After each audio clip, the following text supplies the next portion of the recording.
Assalamualaikum.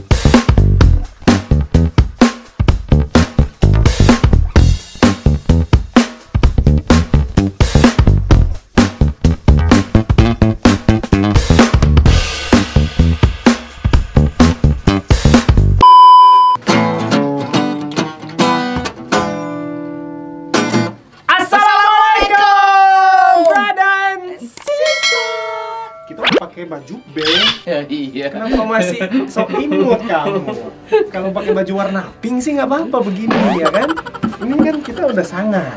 Maksudnya apa nih kita begini? Nah, kenapa kita pakai baju begini?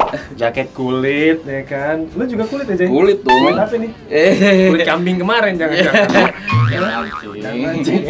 Gue tau lu mau jawab apa. Cuma itu bercandaan yang tidak boleh didengar oleh anak di bawah umur. Kenapa kita hari ini, malam ini pakai baju ini? Dikarenakan kemarin tuh kita pernah cerita-cerita kan ya di vlog sebelumnya. Terus ada yang nanya juga. Ya, kayaknya banyak dari teman-teman tuh yang nanyain Om Eja dan Om Moja itu hubungannya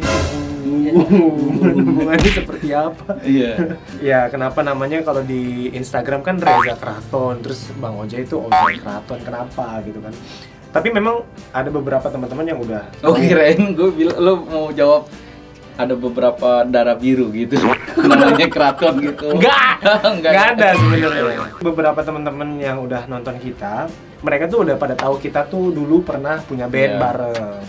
Jadi dulu tuh ceritanya awal gua ketemu Ojay memang dari band. Dan sebenarnya kita kalau mau menceritakan tuh seru sekali memang ya. Kebayang masa lalu kita jadinya. Panjang Dan banyak sekali yang harus diceritakan. Tapi ya kita akan rangkum ceritanya sedemikian rupa supaya teman-teman yang nonton vlog ini bisa tahu sejarah kita. Gak percaya kan kita tuh dulu anak band. Keren gitu. Keren banget. Iya, punya fans fans. Turun mobil, tanda tangan di Kak Eja. Iya. Kak Oja. Nggak ada gue dikit. Oke, jadi gue ceritain ya. Dulu gue tuh memang dari kecil udah suka banget nyanyi. Dari kecil tuh bakat gue bernyanyi tuh udah dilihat sama bokap. Jadi di rumah tuh gue waktu umur SD, gue sering nyanyi-nyanyi cuy waktu itu. Terus diajarin gitar sama abang gue bisa. Jadi kayaknya bokap melihat bahwa bakat musik gue tuh ada. Makanya bokap tuh kursusin gue nyanyi waktu itu di salah satu tempat kursus di Rawamangun, Jakarta Timur. Sampai gue lumayan bisa. Terus pas SMA, bokap gue tuh seperti pengen anaknya tuh bener-bener konsentrasi di musik, profesional di musik. Dan waktu itu ceritanya bokap gue yang notabene waktu itu pengusaha ya di bidang percetakan. Dan waktu itu juga ada trouble ataupun ada problem di percetakan bokap yang kayaknya tuh mengharuskan bokap tuh udahlah nggak pengen percetakan lagi, cari bisnis yang lain gitu kan. Walhasil bokap gue tuh kayak ya udah kayaknya nih anak gue nih punya bakat dan kayaknya harus disupport nih. Ibaratnya sekalian merambah bisnis baru waktu itu di bidang musik ini. Kalau bokap kan orangnya salon aja tuh namanya usaha ya. Salon apaan? Berani. Oh, berani. Berani aja gitu ngambil. Kirain botak TikTok. Iya, selos. Ini gue jadi tahu loh. Ini kok punya TikTok enggak padahal. Lu ngomongin terus sih. Kan idola gue. Idola gue. Jadi akhirnya waktu gue SMA tuh bokap bilang gini, ya udah nak, Eja mau serius nyanyi nggak? Kalau serius, papa bikinin band. Nah, gokil nggak lo? Bapak mana yang bikinin band anak? Biasanya kan anak-anak muda tuh kayak dia bikin band sendiri. Waktu itu tuh waktu SMA ya tahu sendiri kan di vlog sebelumnya gue tuh tipikal yang gue anak rohis. Lu cupu emang. Gue cupu. Wah parah, cupu banget. Gue anak rohis, ngomong sama cewek aja nggak berani. Terus akademis banget deh. Gue tuh sekolah kerjaan gue ya belajar aja sama olahraga yang gue seneng gitu kan. Sementara bokap tuh pengen nanya nih mau nggak? Ya gue tertantang kan. Ya udah mau, gue jawab mau. Akhirnya bokap tuh bikinin studio band di rumah. Bikinin studio, dirombak, direnov, dibeliin semua alat musik nih. Ini peninggalan sejarah nih. Nah ini kita posisinya di studio Ya, asli. ini sekarang kita bikin vlog ini bener-bener kita berada di studio rumah gua, salah satu ruangan di rumah gua yang dibikin studio, dan ini memang bener-bener base camp kita ya, Jay? Iya, base camp. Dari dulu kita latihan semua di sini. Nah, akhirnya singkat cerita bokap bikin label. Waktu itu bokap langsung bisnisnya tuh, wih, otak bisnisnya luar biasa. Dia belajar dengan singkat, akhirnya dia mengurus semua perizinan label. Dia bikin major label. Dan akhirnya pun dia membuat audisi waktu itu. Bikin audisi band, personil band ya, karena gue kan belum punya teman-teman band waktu itu. Dipasang di mana cuy? Koran. Iya, waktu itu kan belum Koran. ada internet ya, ataupun udah ada internet tapi belum. Bokap tuh bikin iklan di koran untuk mencari personil band. Iya. Dan akhirnya waktu itu di audisi dapatlah berapa orang tuh, Ian, Dandung, dan Yoda. Ya. Ian tuh yang main keyboard, Dandung itu yang main drum, Yoda main apa? Gitar. Dan satu lagi waktu itu namanya Meris yang terpilih ya. Meris itu main bass. Cuman pas H-min berapa hari cuy? 1. H-min enggak lah, H-min 2 ya. Oh, min 2. H-min 2 itu Meris sang pemain bass dia mengundurkan diri. Dan akhirnya kita dalam Cari waktu audisi yang lagi. singkat ya mencari lagi tuh pemain bass. Mana nih pemain bass? Besok 2 hari lagi mau bikin video klip, ya kan? Terus akhirnya datanglah makhluk ini.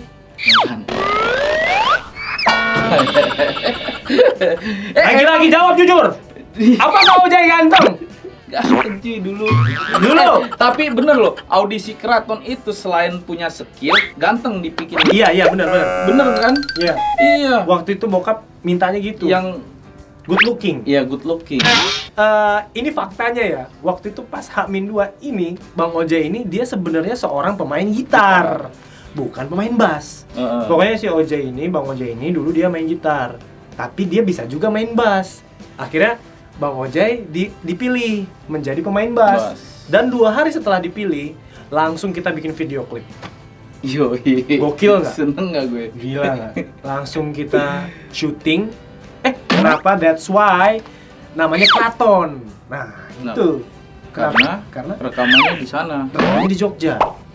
Ya, nggak tahu kenapa tiba-tiba terpilih aja nama Keraton, sekonyong-konyongnya aja waktu itu, karena ya kita rekaman di Jogja, ngelihat Keraton bolak-balik, ya udah kata bokap ambil aja nama Keraton gitu. 2009 tuh. Itu 2009 ya. 2009 jadi kita terbentuknya Keraton tuh 2009. 2009 tanggal 19 Februari gua masih hafal. Iya, 19. Lu hafal nggak? Hafal dong.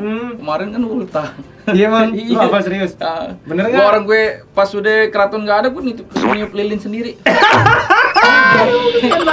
Tapi gue selalu inget kok.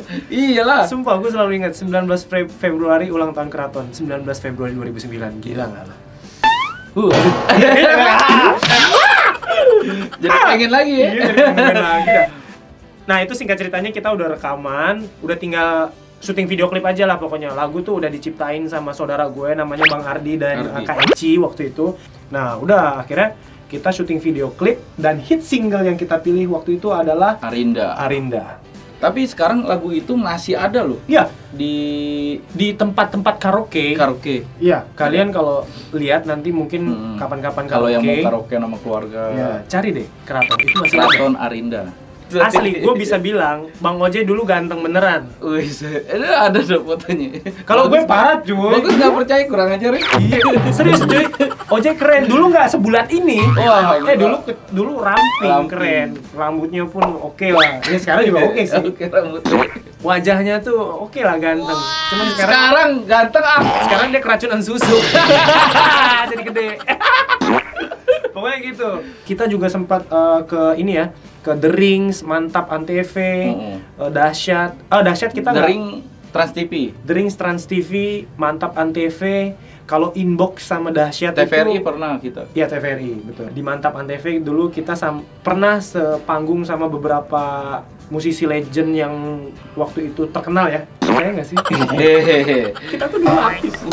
Duduknya aja kalau anak gue nggak gini cuy. Gila. Pas turun mobil. Kakak tanda tangan. Ja doang. Dengerin nama panggilan fansnya Keraton itu Kratonik. Tapi Kratonik. itu bohong. Semuanya ibaratnya Reja Lovers. Jadi tuh yang pemain-pemain lain tuh dayang-dayangnya Reja. Enggak. Yoda banyak fansnya kok dulu. Iya. Yoda banyak fans. Latihan aja celana sekolah, jaketnya jaket Rohis. Iya. Tulisannya sini Rohis. Salah satunya di Depok Mall. Dan tahu nggak waktu itu kita cuma dibayar satu orang 100.000 dan akhirnya kita ngamen. Ngamen.